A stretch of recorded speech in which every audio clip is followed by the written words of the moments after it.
se cultive dans 3 régions du Cameroun et le coton emploie environ 200 000 agriculteurs pour une retombée sur environ 2 millions de personnes qui vivent du coton.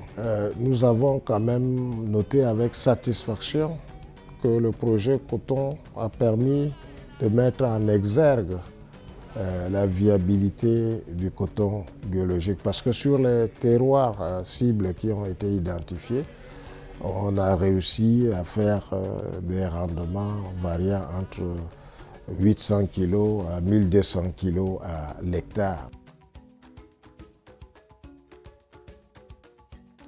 Aujourd'hui, je suis satisfait du projet pilote coton biologique parce que j'ai bénéficié beaucoup.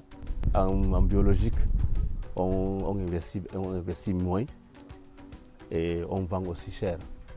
Et en conventionnel, on est obligé d'acheter tout.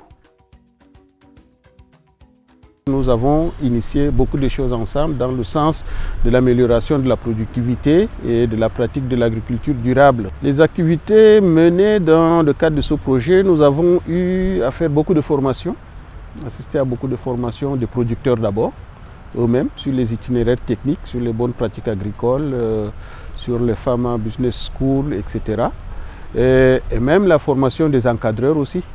Les encadreurs de l'assaut de coton qui ont été formés sur divers aspects par le projet ProCoton. Et notamment aussi, pouvons citer aussi le cadre de formation sur la pratique de l'agriculture du coton biologique. Nous avons mené plusieurs activités. Le premier volet, c'était le volet formation. Formation d'abord de l'encadrement, formation des producteurs. L'autre volet également de la formation, c'était une formation en entrepreneuriat agricole. Là, il était question de former 12 150 producteurs. Et là, on en a formé 11 700 producteurs. Et là également, nous avons au minimum 30% des femmes qui ont été formées. Et il y a également quelque chose de très important au niveau du coton biologique qui a été expérimenté, l'approche en école. C'est une coopération qui a permis quand même d'assurer l'émergence d'un certain nombre de petits métiers en milieu rural et de créer la richesse. Après la formation que j'ai reçue, premièrement, ça m'a aidé à développer mon atelier.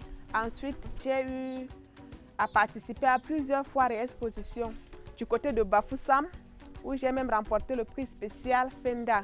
Et grâce à la GIZ, j'ai appris beaucoup de choses. J'ai appris le e-commerce, le marketing digital et l'entrepreneuriat. Et j'ai aussi appris le tissage, la filature du coton et la broderie à la main. Mon activité consiste à créer des articles de mode de toutes sortes, hommes, femmes et enfants, dans un système de prêt-à-porter ou de précommande ou commande. Mon expérience a été bénéfique dans le sens où, à l'époque, je travaillais seule, j'étais focus sur ma vision, mais je n'avais pas encore compris que pour aller loin, il faut aller ensemble. Camtex Lab est là pour soutenir les entreprises textiles, leur permettre de se développer et développer le secteur. Nous avons le potentiel, nous avons la matière première, nous avons des individus très ambitionnés et compétents. Je pense qu'à force d'essayer, à force de persévérer, on finira par offrir de meilleurs jours à cette industrie au Cameroun. Je sais que désormais, je vais agrandir mon atelier. Ça ne serait plus l'atelier, mais l'entreprise complète. Nous sommes assez satisfaits et nous ne pouvons que saluer cette collaboration entre ProCoton, GIZ et la coopération allemande pour ce projet. Nous pouvons dire qu'avec ce projet et les acquis de ce projet pour l'assaut de coton, il y aura sûrement un aspect d'amélioration de la productivité. Ça, c'est d'un. Et à long terme, la pratique de l'agriculture durable. Le coton biologique peut être une alternative très intéressante pour les populations, surtout que c'est un marché qui est en train de grandir au fil des années.